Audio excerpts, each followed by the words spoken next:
Okay. So today we are going to start with the filing status topic. Yesterday we have seen what do you mean by dependent, who are your qualifying relative, who will be your qualifying child. Today we will be understanding about what are the different types of filing status. Okay, so generally we have a 5 filing status. One is a single filer. All this filing status is depending on your marital status. Hello, am I audible?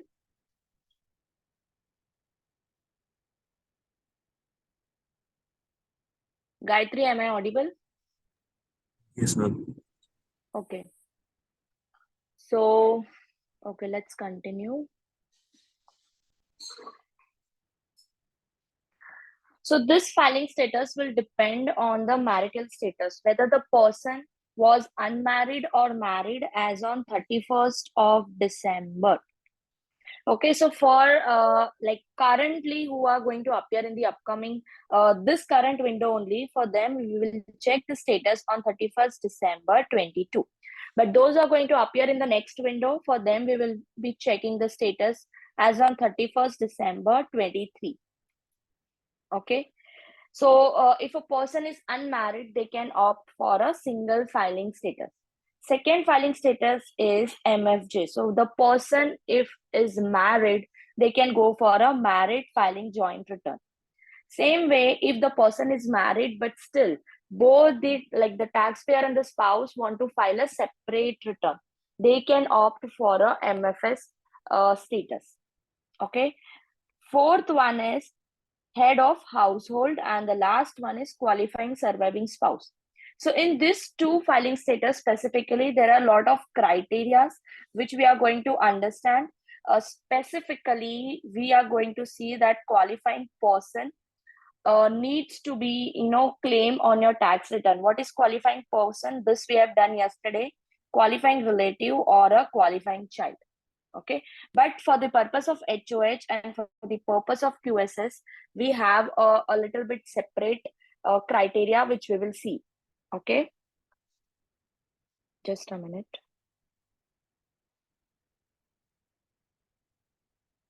So let's start with our first filing status, that is single filer. Being a single, you need to consider that whether your marital status was a married or unmarried or legally separated, then you can go for a single filing status.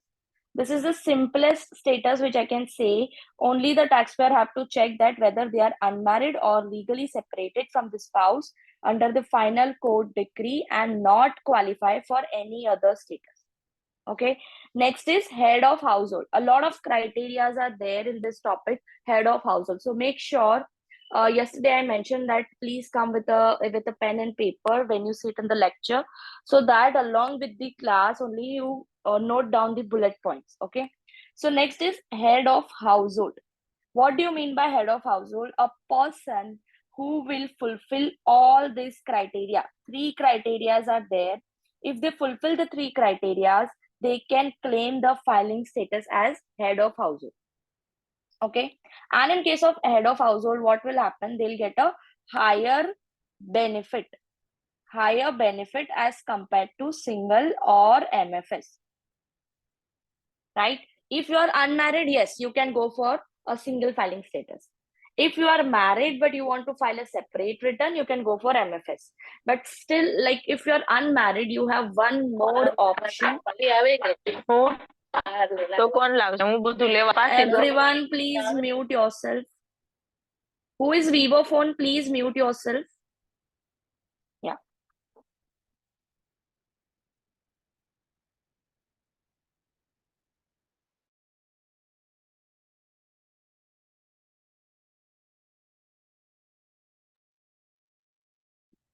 Okay.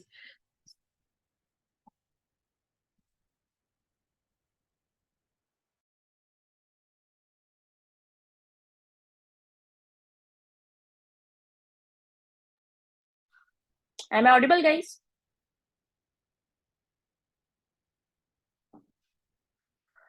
All right. So see, Some basic rules I'll tell you before joining the session. Please always keep yourself on mute, right? Whenever you want to ask the question, please at that time only unmute yourself. It creates a kind of disturbance while taking the session. Okay, so it applies to everyone who are there in the lecture. Let's continue. Head of household is something which you need to check where you are fulfilling few criteria. First criteria is whether the person is unmarried or not. The basic criteria for HOH is unmarried status. If you are married, you can't claim for HOH. Okay, the taxpayer and the spouse are married, they cannot go for HOH filing status. All right, so first thing is unmarried, or if they are considered unmarried. What do you mean by considered unmarried? Means, let's say if they are filing a MFS status and both the taxpayer and spouse are living apart. They are not living under the same roof. They are living apart for last 6 months. Okay, so if these two conditions fulfills, they will be called as unmarried. Even though they are married, they are filing a MFS, they are not living together for the last 6 months of the tax year. Means from July to December, if they are not living together, okay, plus filing a MFS return, then the person who is going to file a separate return, right, they can claim as a HOH. This is the first basic criteria. Along with that, you need to fulfill one more condition, that is, you should be paying more than half of the cost of home. Remember this word home. Yesterday, we have seen that in qualifying relative and qualifying child, the person should not be paying more than 50%, or I can say half of the cost of living. Right? So what do you mean by this cost of living? Means any expense which are related to the particular person. His cost of food, clothing, all thing will come, but which is related only to the person expense, right? Insurance expense, medical expense, all those are the related to a particular person. For claiming the HOH, you should be incurring the cost of home. I'm saying home, which will include rent expense, mortgage interest, taxes, real estate taxes, right? Your whole maintaining the home, each and every amount which you're paying, whatever is the total expense, at least you should be giving 50% of the amount in the home.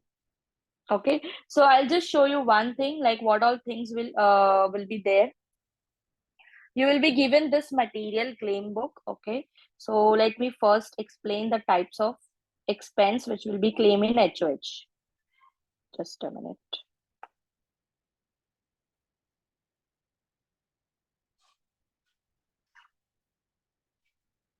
Yeah, here it is. See, for maintaining a household, all expense which are related to the house will be considered. See, property tax, okay, maintaining the house, mortgage interest, rent, utilities, upkeep of the home, repair, property insurance, food consumed in the home. All these things are related to the home expense. Since you are going to claim a HOH, head of household, so all household expense will be. But if you're claiming a person as just a qualifying relative, if you remember, we have to pay at least 50% of own of the person's support, right, whom you are claiming. So what does that 50% cost includes? That will include clothing, education, medical, life insurance, transport, vacation, service by the taxpayer, and service by the dependent. So all those expense which are not a qualifying cost for head of household will become your cost of for determining whether the dependent can be claimed on your return or not. Okay, got it? So you'll have to note this down, all these expenses. In exam, what they will do, they will give you a case scenario kind of question where they will mention some expenses that you are incurring expense for mortgage interest, for rent, for life insurance, for medical treatment, for upkeep, for repair. So there you have to bifurcate which expense you will sum it up while taking the household maintenance determination. Okay, guys. So this is about the second criteria, which is like Both should be fulfilled. Person should be unmarried also, plus the person should be paying more than half of the cost of home. Okay, the status, the marital status again will be seen on 31st of December. The person should be unmarried as on 31st of December or should be considered unmarried. Okay, first one is clear. Second criteria is what? Whoever is the qualifying person should live with the taxpayer during the whole year. Sorry, during the half of the year. Okay, whole year will come in the qualifying serving spouse. We'll see over there. So the person should live with the qualifying person should live with the taxpayer for more than 50% of the time. Means more than 6 months, I can say, right? More than 6 months is a more than 50%. Okay, now what do you mean by qualifying person? Here, the qualifying person will include qualifying child and qualifying relative both.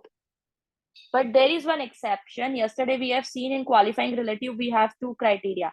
Member of household, right? Those who are living in the house for whole year. Or second was the relative. Whoever is the relative, you don't have to fulfill the criteria of living in the house for the whole year. Right, are you getting this point? Yesterday we have done this. So remember those criteria. In qualifying relative, we had the fourth criteria option where the person either can be a member of household or a person can be relative. Here, for the purpose of HOH status, the first criteria, that is member of household, will not be taken into consideration. Means if your friend is living with you during the whole year, she is your qualifying relative, right, as per the member of household criteria.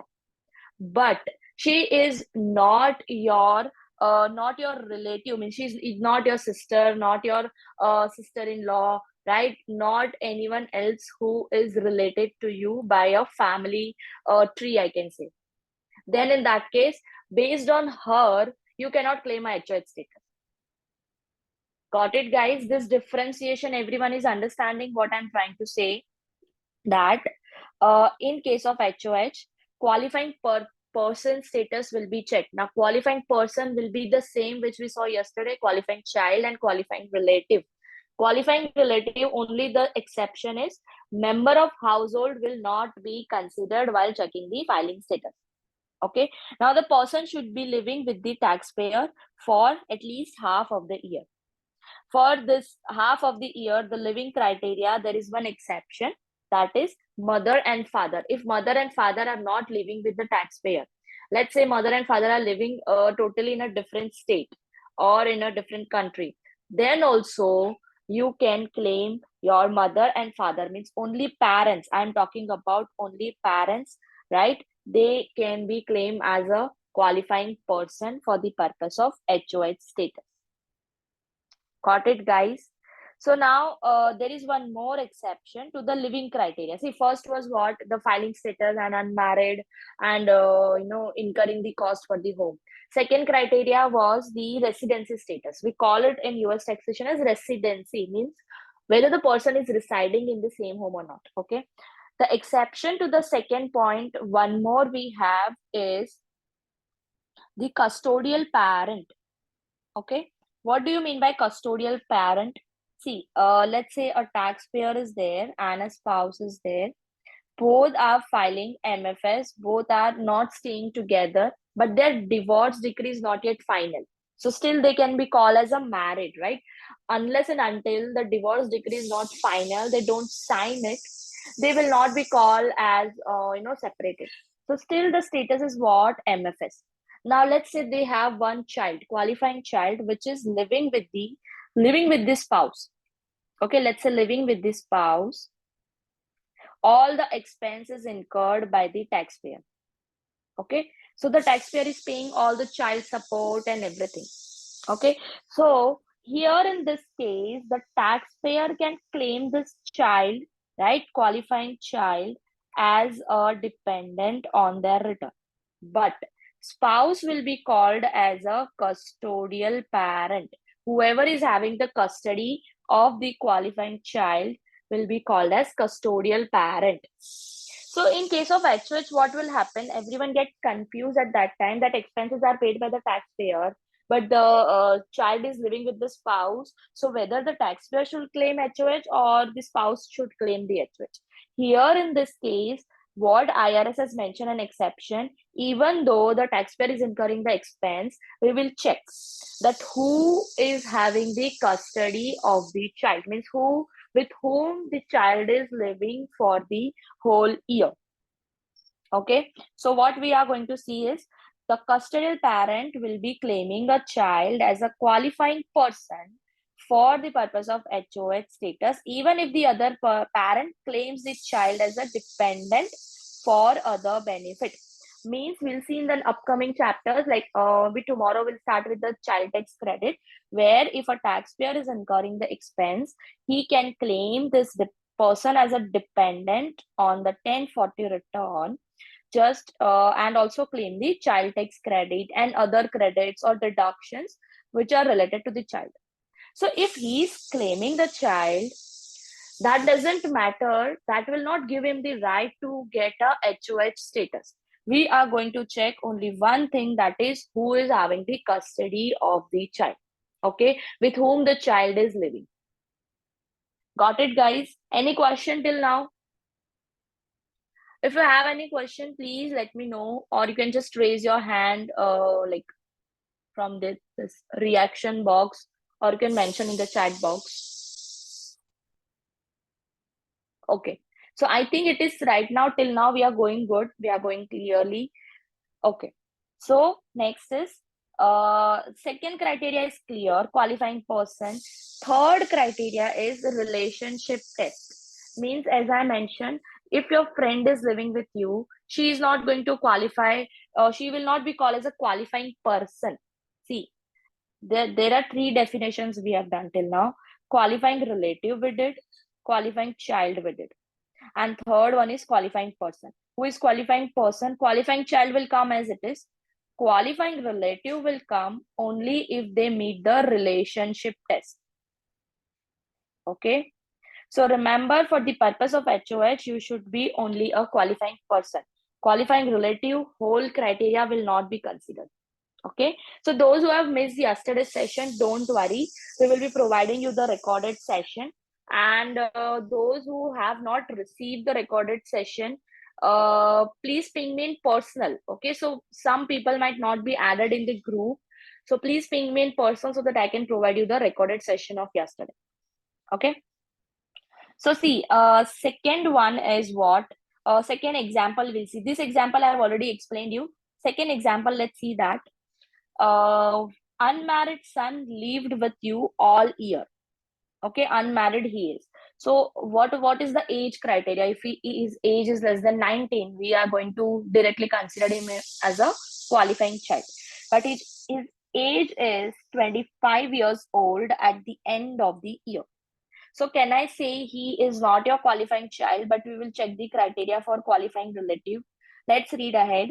His gross income is 5,000. See here, he will not be called as a qualifying relative because gross income test is not fulfilled. It is more than $4,400, right?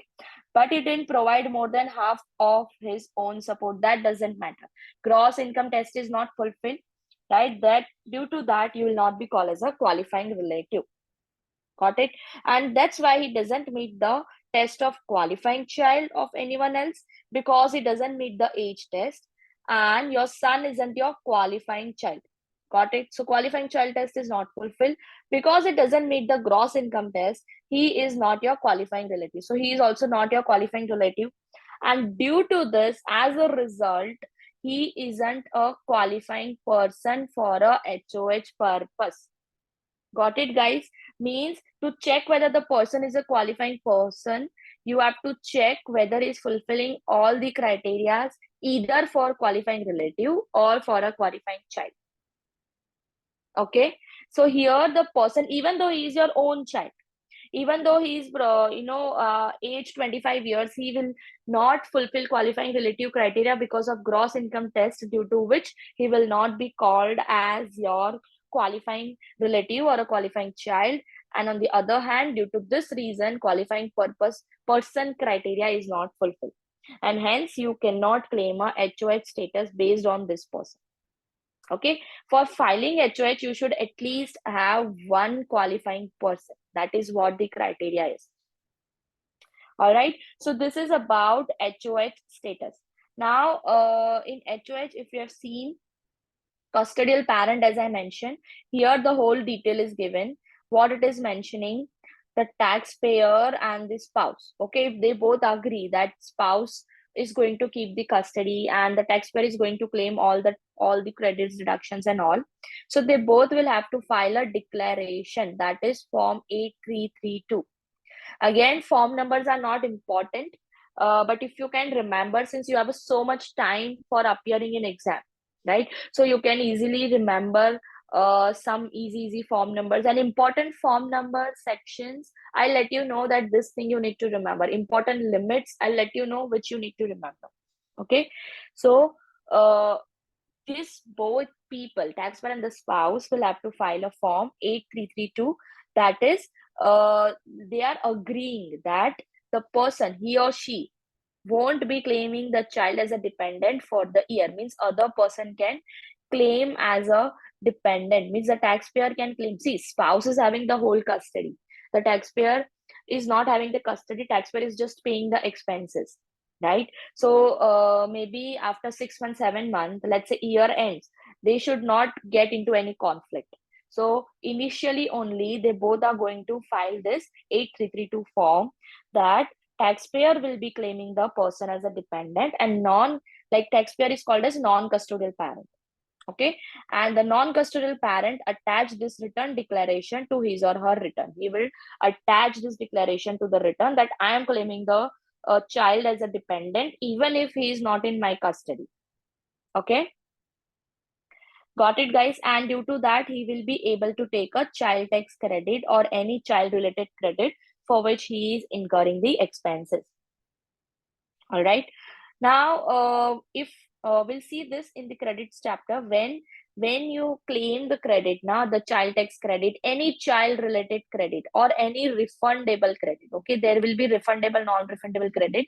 You are going to file a form 8867, that is due diligence, right? Due diligence means what? If a preparer, let's say I am a tax preparer, I am filing a return for Mr. A.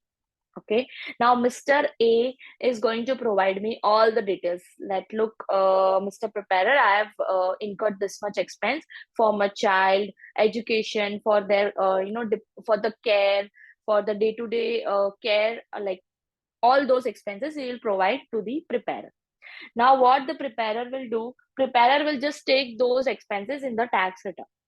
But it is a duty of a preparer to inform the IRS that when you receive this information, you have done all the due diligence. There is a whole checklist which will be there when you file the tax return. That checklist is called as due diligence checklist, due diligence requirement. Nothing, it's just simply telling the IRS that yes, I have reviewed all the information, it is in the good faith, like all the information is correct. I have given him the knowledge that you can claim the HOH status only if you have a dependent. All this criteria are explained to the client at the time of claiming the HOH status. Okay, so when you claim a HOH status, this due diligence requirement is important. When you claim any credit, refundable credit, this due diligence requirement is important. We'll see later on where it is important. You have to remember 8867. First, we have seen that it is important in case of HOH status. Okay, so HOH status is done. Any question from this topic, guys? Okay, so today what you can do is you can just note down. I'll share this class note also. Today we'll be uploading this second day video on the YouTube. Over there I'll upload the class note also. You can prepare your own notes based on this. Okay, so those who are attending the demo, for them I'm saying, those who are already in the batch, we will be sharing the Google Classroom access to with you guys. Over there we are going to upload the MCQs also based on the 2-day topic, yesterday's and today's. All the MCQs will be uploaded over there.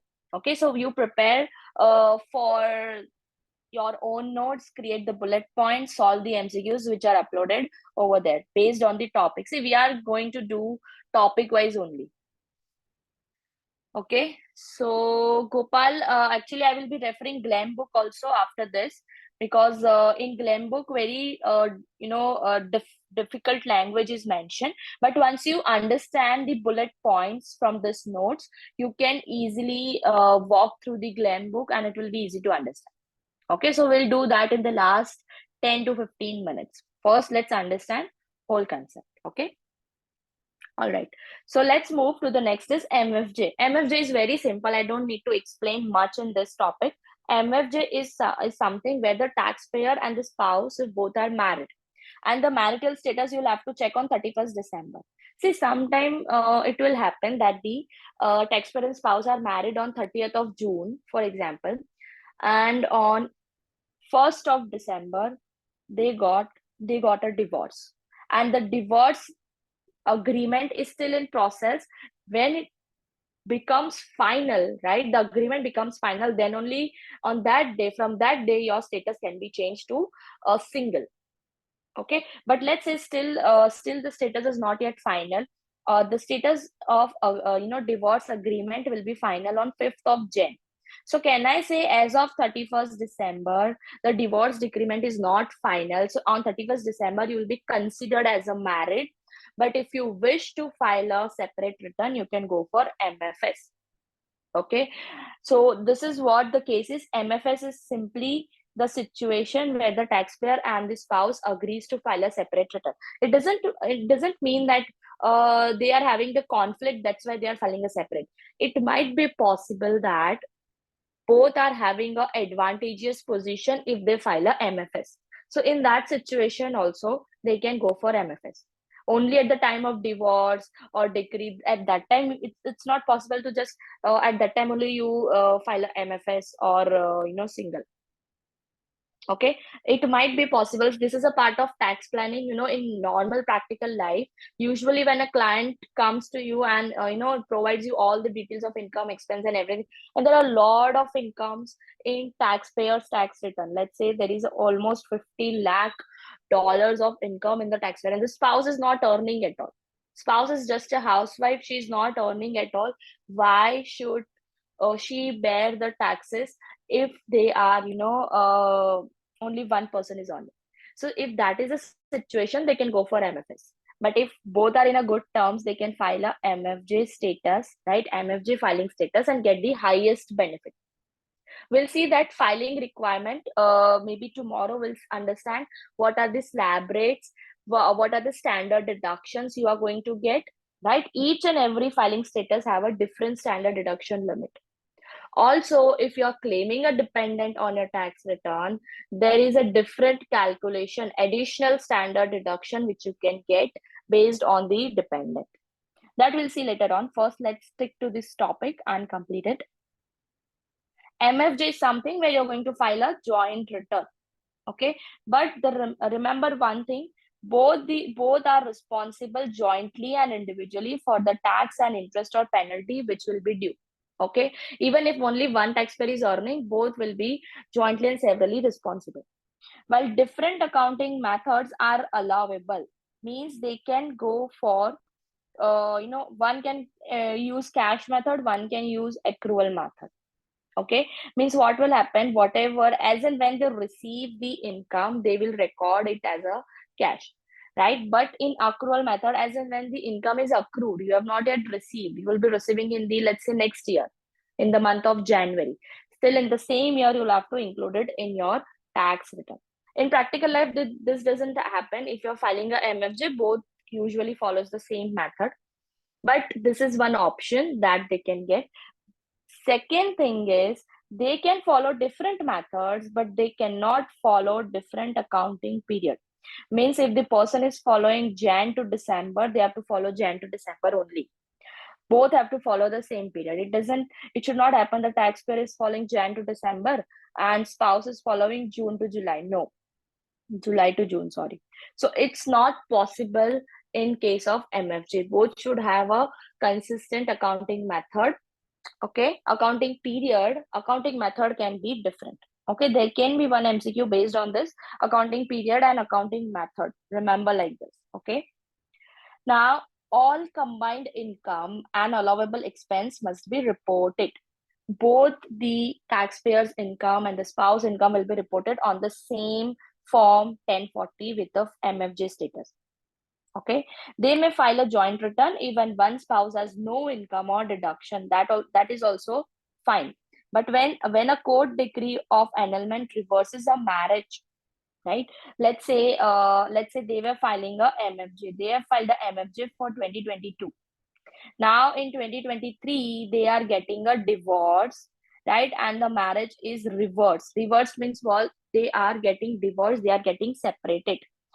They have the option to amend this 2022 tax return, which they have previously filed joint return. Okay, in this is the only situation where they can change from MFJ to MFS, only in case of divorce or reversal of marriage. They cannot amend just like that in the upcoming year. Let's say they are still married, earlier also they were married, they cannot go back and change it to the MFS status.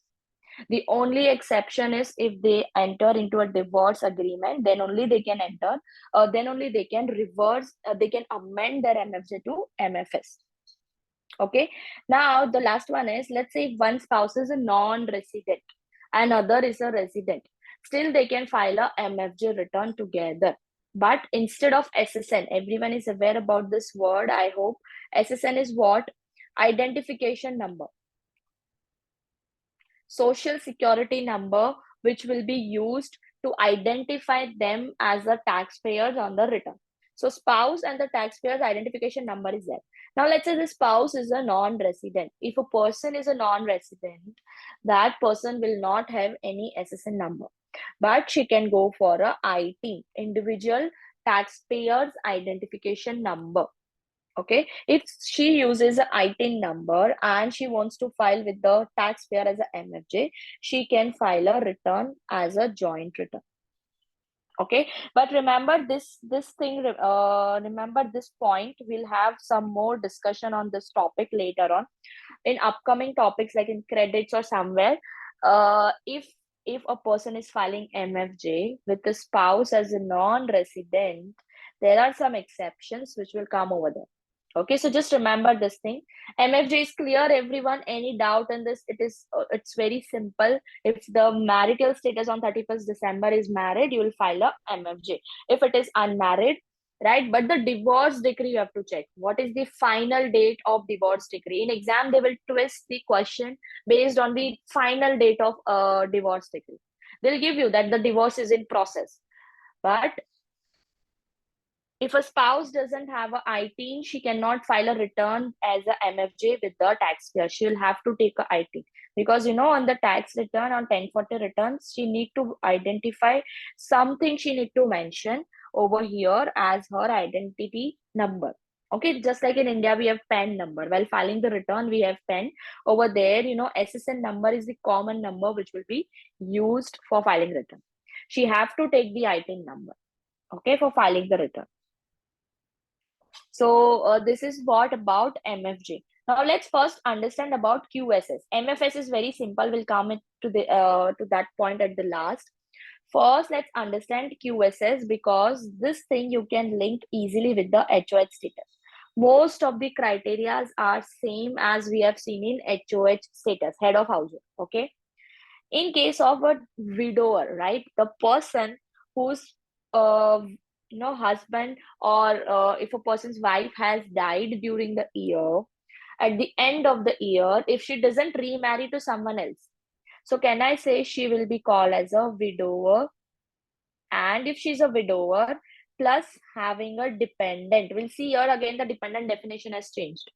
Okay, so we'll see what is the dependent for the purpose of QSS. What was a dependent for the purpose of HOH, guys? It is a qualifying person, right? QR or QC. QR, only one exception was there. Member of household will not be considered. Person should only be a relative, not any friend or any other person other than the relative. Okay. Here, widower plus a dependent is there with her, then she can file a QSS. Now remember one thing. QSS is a status which can be taken only for 2 years after the date of death. of the spouse. Okay, so let's say in 2022 the taxpayer and spouse are married. On 30th of June, taxpayer died. So on 31st December 22, since the year during which the person is dying, in that year they were married for half of the year, right? So she can claim MFJ in the first year of death. Now, after this, she has the option for 2 years, she can go for QSS. Means for 2023, 2024, she can file a qualifying surviving spouse. We'll see the criteria. If she fulfills this criteria, then only she can go for a qualifying surviving spouse. And if she doesn't fulfill the criteria, then she can file a single return. Or if she remarries, she can file a MFJ. Okay, clear it is. But let's say after QSS, still she wants to take a higher benefit. She's not married. She's still having the dependent. Then after 2 years, you will going to check a criteria of head of household, whether she fulfills the criteria of HOH. If yes, then after 2 years, she can go for HOH status. If these criteria are not fulfilled, if she remarries, see, because HOH also you need to be unmarried. If she remarries with someone else, she has only one option to file is MFJ or MFS, not as a single, not as a HOH, not as a QS. Okay, QSS status is there only for 2 years. Remember this thing. It is given by the IRS laws only. There is no logic in this, but for 2 years, she can get the benefit to file a qualifying surviving spouse. Okay, but in the year of death, she will have to mandatory file MFJ only. She cannot take MFS or single at this time. She'll have to file a MFJ. But let's say the person who is dying, okay, taxpayer, is having a lot of estate. Estate means lot of assets are there, a lot of income he is having, right? And they appointed a legal representative to, settle off all the assets and all the liabilities. At that time, what the legal representative advised, if the legal representative feels that both the taxpayer and spouse return should be filed separately for providing the maximum benefit for spouse, so in that case there is an exception, they can file a separate return. But for taxpayers, we will be filing a 1040 final return. Means this will be the final year for the taxpayer, right? When you're filing the final return, spouse will be responsible for signing off his return. Got it, guys? So this is in case of QSS. You'll have to remember the sequence. I can say, just understand it in a storytelling way. Like if in the year in which the person is dying, in that year, you are going to file a MFJ for the spouse. Okay, then they have 2 years of option. If she doesn't remarry, okay, she can go for QSS status. But if she remarries within 2 years, she can file with the new taxpayer the MFJ return. Okay, so see, if one spouse dies during the year, the survivor can file a MFJ. Okay, if they otherwise qualify for this status, means during the whole year they can file a MFJ. The year of death is the last year of filing the joint with the deceased spouse. In certain case, what will happen? Qualifying surviving spouse is a filing status for 2 tax years. As I mentioned, only for 2 years you can take a QSS following the year of spouse died. Okay, now what will happen? Qualifying surviving spouse filing status entitles the spouse to use joint tax rate and highest standard deduction. This right now you won't get this point because we have not yet seen the how much deduction the person is going to get. Okay, there are certain slab rates, okay, and there are certain standard deductions. See, these two things are different. Okay, don't confuse yourself with the tax rates and the standard deduction. Standard deduction is something which we call in India as basic exemption limit, right? Whatever is the amount that is up to that much amount, you don't have to pay any taxes. Same way, they gave the standard deduction based on the different filing status. Okay, so surviving spouse status who are who are surviving spouse who are going to use a MFJ status, they can get a higher deduction in first year of death. After that, you are going to go with the QSS. If all criteria. See, mark my words, it is mentioning as all. So it should be that all the three criteria should be met when you are claiming a QSS. Okay. She must be entitled to file a joint return with their spouse for the year the spouse is died. Means in the year of death, that person should be filing a joint return. Okay. Second is must not remarry before the end of the tax year. As I mentioned, the person should not be remarrying the other person. That's why she can claim a QSS status. Okay. Next is must have a child or a stepchild, not a foster child. See, stepchild or a child means, can I say the blood child should only be there as a dependent. Foster child means whom you have adopted. That will not work for a dependent status over here. As I mentioned, the dependent definition will again change over here is the person, the qualifying surviving spouse should have their own child or a child of a taxpayer who died. Okay, so for stepchild will work, child will work. Okay, whom they can claim as a dependent or could claim as a dependent except that. So see, if you remember, qualifying child dependency related all the criteria over there, what it was mentioned, the person should not file a tax return with someone else, right? The another person should not claim the child as a dependent, right? And the gross income should be less than $4,400. But these three criteria will not be checked in case of qualifying surviving spouse. So now again, the dependent definition has been changed, guys. That's why I'm taking this topic at this start only, because in rest of the whole all the topic there won't be any criteria for dependent anything. Only this dependent related topic is study unit 1, which is taxpayer filing status and all. Then we'll have a credits chapter. That's why I will be starting after completing this. I will be starting with the credits chapter. So once you understood, once you link the all criterias, you jot down all the criterias on the paper. Okay, you have to maintain your own book. Okay, you will have to keep those notes, because at the time of revising it will be very easy for you. And just after completing the session, make sure during the same day, maybe in take just 30 minutes or 25 minutes to just write down this small points in your book. Okay, so see, these are the criteria which you have to remember, that if a person is having a dependent, right, that dependent own child, it doesn't matter own child is being claimed a dependent on anyone else return, that person is filing an MFJ return, that person is having a gross income of more than 4,400, that doesn't. But along with this, one criteria is the child should be living in the person's home for all year.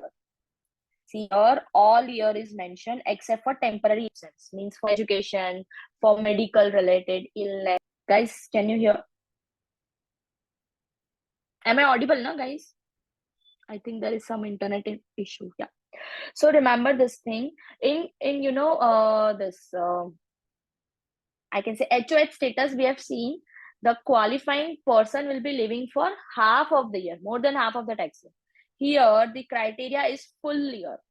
Okay, the dependent should be living with the taxpayer for full year, not half of the year. Okay, now next is again the support test is also there. The person means the taxpayer and the descendant spouse paid more than half of the cost of maintaining the home. Again, maintaining the home means, remember, all the house related expense will come. Means mortgage interest is paid, property taxes are paid, rent, utilities, repairs, food consumed in home, all those home related expense will be considered.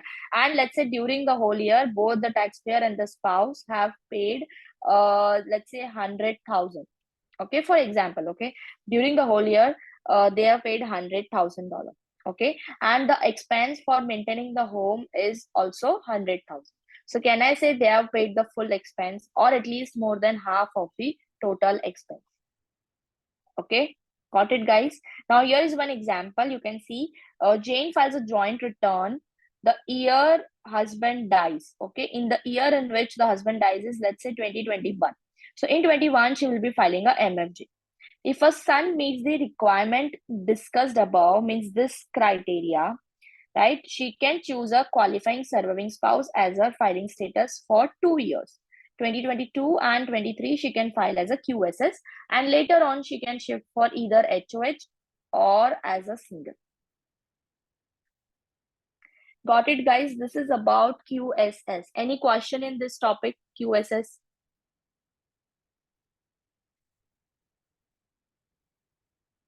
Okay.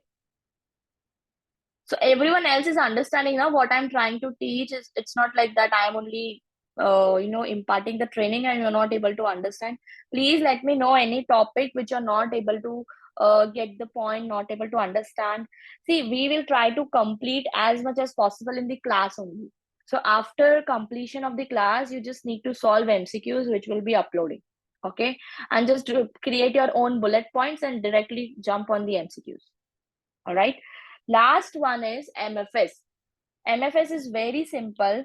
When you are married, but still you find that the benefit is there in filing a separate return, or if you are in the process of divorce or decree, right? Still the divorce decree is not finalized, you will be still called as a married.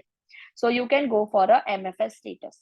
Now remember this thing, this all the exception, like this all, disadvantage are there, that if you file a MFS, right, then the following special rules will apply. What are the rules?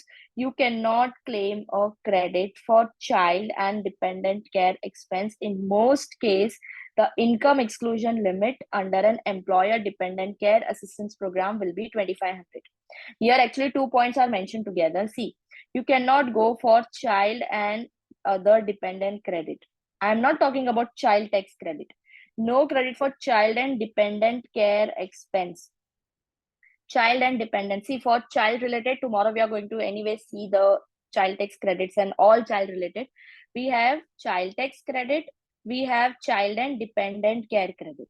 Okay, those, the taxpayer and spouse, if they are married and if they are working, right, full time, and due to that they are not able to watch for their child, so what they do, they keep their child in some facility, dependent care, like the care facility, right? So that expense which they are incurring, that much amount they can get as a credit. But if they are filing a MFS, right, they are filing a separate return, they cannot take dependent credit, dependent care cost, that credit they cannot take on the return. Child tax credit they can take, right? They will have to decide it, who is going to claim the child, who is going to take the child tax credit. But remember, other dependent credit, that they will not be claiming. Okay, we'll revisit this topic again when we do the credit chapter, right? Next is adoption assistance. Sorry, care assistance is there. In adoption also same limit is there. In case of employer dependent care, let's say the taxpayer and spouse are working in one company, and over there the employer is providing 20 like 2000, or let's say $5,000 for them to care for their child, so that the taxpayer and spouse can work properly at the office. Or let's say employer is having the own facility at the organization where the child can be taken care of. So that is called as employer dependent care assistant program. Employer is providing you dependent care assistant program, and for that you can get a credit or deduction of 2500, whatever amount employer is providing. Let's say employer is providing 5000. Okay, so if you're filing a MFS, you can get only 2500 as a deduction. But if you're filing a MFJ, you can get a whole 5000 as a deduction. Got it, guys? Next is earned income credit. So right now I'm not going into very much detail for this. Just remember what I'm saying is these are the exceptions. We'll revisit this again. Okay, whenever, as and when we do this all topics, this all topics will be coming in your curriculum in the credits chapter. That's why after this topic I've linked it to the credits chapter. Okay, so EIC is what? Earned income credit. If you're filing a MFS, you're not going to get any earned income credit. If you're filing a MFS, you cannot exclude credit for adoption expense. So adoption expense is something, let's say if a taxpayer and spouse are planning for adopting a child, right? So they are going to incur some adoption expense. those all expense which they have incurred, they can take it as a credit on the tax return. But if they are filing a separate return, they cannot get this credit at all. Okay, you have to remember this thing. EIC is not allowed, adoption expense is not allowed. Premium tax credit, in most of the case, there will be exception. When we do the PTC, we'll see that premium tax credit, there are some exceptions that in that case only it is allowed. Else, if you file MFS, PTC is not allowed. Education credit is not allowed. Okay, or if you want to take a deduction for student loan, then also it is not allowed. So education credit means if you have incurred an expense for your child, for your dependent, or for your spouse, or on yourself. Okay, so either you can go for AOTC or LLC. This will see in the education credit topic. That credit will not be claimed when you're filing a MFS. Right now, just understand which all credits are not allowed. Okay, we'll link this topic with the credit and again revisit it. No exclusion on interest income from US saving bond when used for education expense. See, these are the Series I and Series E bond. These are some government bonds when they get matured. Okay, when you redeem this bond, whatever amount which you realize, it will be used for education purpose. If this happens, now this amount will get exemption. This amount will not be added as a taxable income on your return. So this situation will not be allowed if you're filing a MFS return. Okay, means whole amount will be added as an income. It will not be considered as an exempt, means there won't be any exclusion on interest income from US saving bond, right? That is Series I and E bond when used in the education expense. Okay, so this exclusion will not be allowed to them. Next is child tax credit and retirement saving contribution credit. This will see when we do the IRA topic. Okay, when you are saving for yourself, when you are going to retire, you're going to save a certain amount. So what, to promote this savings, IRS has provided a savers credit.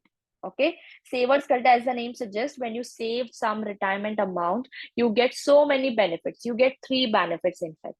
You will get a deduction, okay, for the contribution. Second, you can when you distribute, when you withdraw the amount, only on the earnings you will have to pay the taxes. And third is when you are going to deposit the amount in the IRA account, you get the credit for that. So that's why, to promote the savings and everything, there are some retirement saving contributions which we'll see in the IRA topic. Okay, so child tax credit and this retirement saving, you will get this 2 deduction, but it will get reduced. Okay, not at a higher level, but the limit will be reduced. Got it? Now last one is, if you are going to have a capital loss. Okay, capital gain, capital loss, when we do that topic, we'll again see this one. When you're going to get a capital loss in your tax return, it is the law of the IRS that up to up to $3,000 you can set off against ordinary income if it's a short-term capital loss. Okay, long-term cannot be set off against the ordinary; it will get carried forward. But if it's a short-term, you can set off 3,000 against ordinary income. So if you're filing a joint return, then 3,000. But if you file a MFS, this amount will get reduced to 1,500. Okay, and the next one is that if you are filing a separate return, let's say taxpayer is there and spouse is there. Now spouse is taking a itemized deduction, Schedule A. Okay, there is a totally different topic on this. When you take a Schedule A itemized deduction, taxpayer will also have to take Schedule A itemized deduction. Taxpayer cannot go for standard deduction. See, there is a rule that either you can opt for a fixed deduction, which is provided by the IRS, that is standard deduction, or you can go for some personal expenses. Means basically in India, you are not allowed to take any personal expense on your return, right? But over there, Schedule A is something which allows some personal level expense to be deducted. Major expenses, medical expense. Second is taxes on your residential house, mortgage interest which you're paying on your residential house. So basically all these things are what, personal expense. But IRS allows you to take this certain level of personal expense on your tax return in the form of Schedule A. So you have the option, either you can go for Schedule A or you can go for a standard deduction. Okay, so all like normal in practical life, what happened, they take whichever is higher and take the highest benefit. But let's say they both are filing a separate return. They both will have to mutually agree on taking either a standard deduction or a itemized deduction.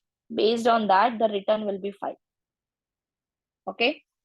Now, if the taxpayer is living with the spouse anytime during the tax year, the following condition will apply. What are the conditions? First is they cannot claim the credit for elderly or disabled. This we'll see later on, that if you are taking care of a disabled or expending for the elderly person, you can get a certain amount of credit, whatever expense you are incurring for them.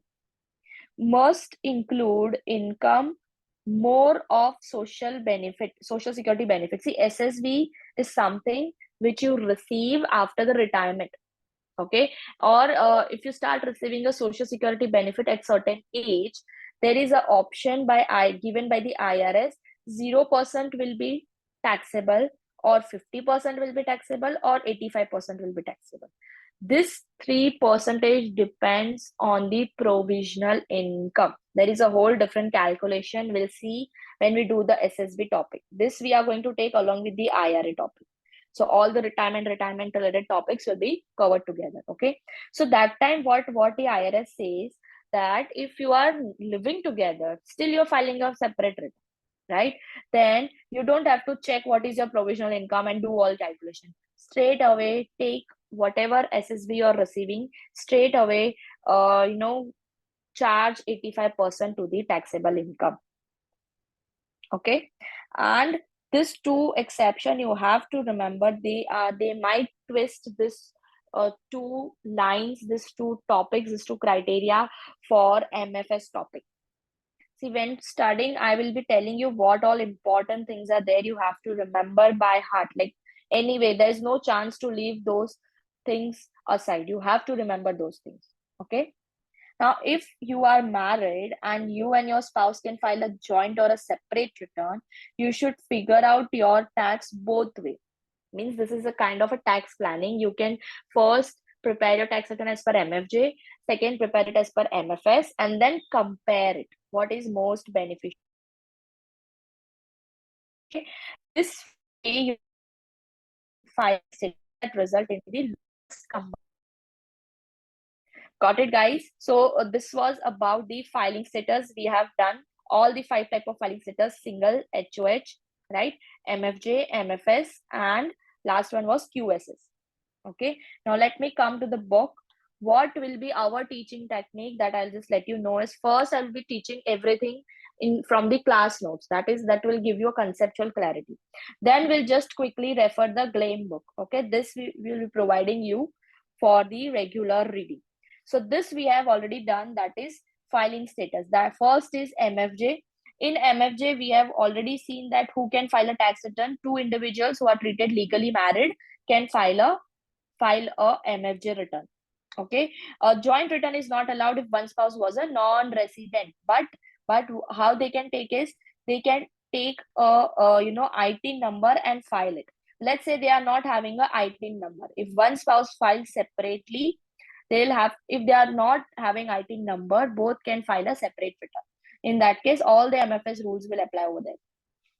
Okay. Once the joint return has been filed for the year, at any time filing return of either spouse has expired, spouse may not amend the return to MFS. As I mentioned, if you file MFJ, next year you file MFJ, then you're planning to file MFS, you cannot go back and amend all this return.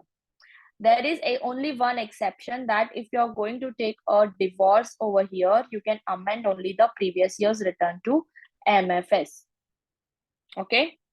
Married individual who file separately may later file a joint. See, MFS, if you are filing, then later on you can amend to MFJ. But from MFJ to MFS, you cannot come. Okay. And this is the same thing which we have did. If the individual obtains a marriage annulment, means reversal of marriage is going to happen, the individual must file amended returns claiming the filing status as a single or HOH. They can also opt for single or HOH. Okay. So this is all about, MFG return.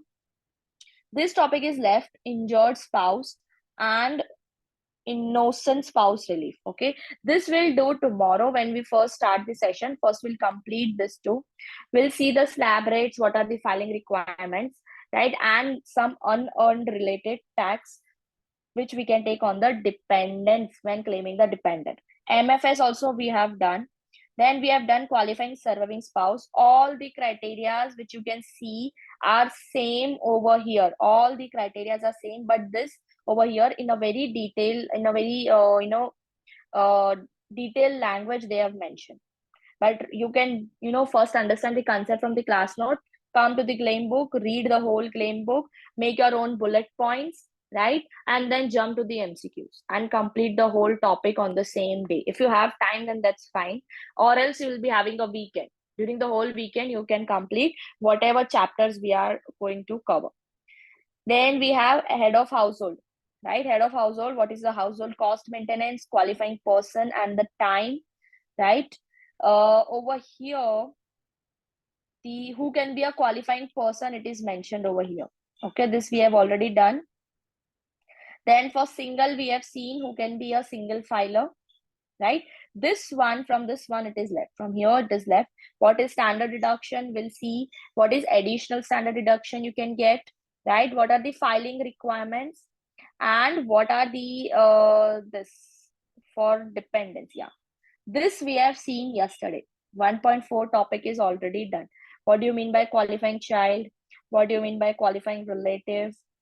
Okay, all these criteria are given in a very detailed manner, but this already concept, just go through the theory once. Qualifying as a dependent, who can be a qualifying as a dependent? Okay, now this one is important. This will do along with our standard deduction topic, which we are going to take, dependence unearned income. If you're claiming a dependent, it might be possible dependent might be having a unearned plus earned income, both. So how you are going to claim that on the return? Either you are going to claim it, or the dependent will file a separate return, or you'll get other deduction. All those things, we'll do it tomorrow. Okay, we'll see how much time permits, because my tomorrow's topic was to complete the filing requirement and child tax credit and other dependent credit. We'll see that. Okay. So any question from today's topic, guys? I hope you have understood everything from today's session.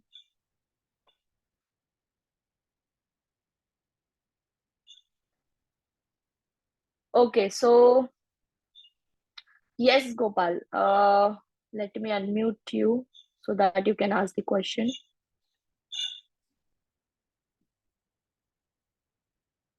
Yes, Gopal, you can tell me. Ma'am, in the HOH case, suppose one person is married, so they can file the HOH whether in case. But if they fulfills the other criteria, see in HOH, what was the situation? If they are considered unmarried, means even if they are married, but they are living separately. Since last 6 months, for last 6 months, if they are not living together under the same roof, right? So even if they are married, they can file a HOH. But the second criteria you have to check is they are not living in the same home for the last 6 months. If this is fulfilled, then they can easily go for HOH. Okay, so all right. So thank you guys. Have a good day. If you have any question, ping me in a personal WhatsApp if you're not in the group. All the recordings will be uploaded on the YouTube for all the 3-day session. It's a demo session, so we are going to anyways upload it on the YouTube. So don't worry about it. Along with the notes, we are going to upload. Okay. So thank you guys. Have a good day. We'll meet tomorrow again at same time, 8 a.m.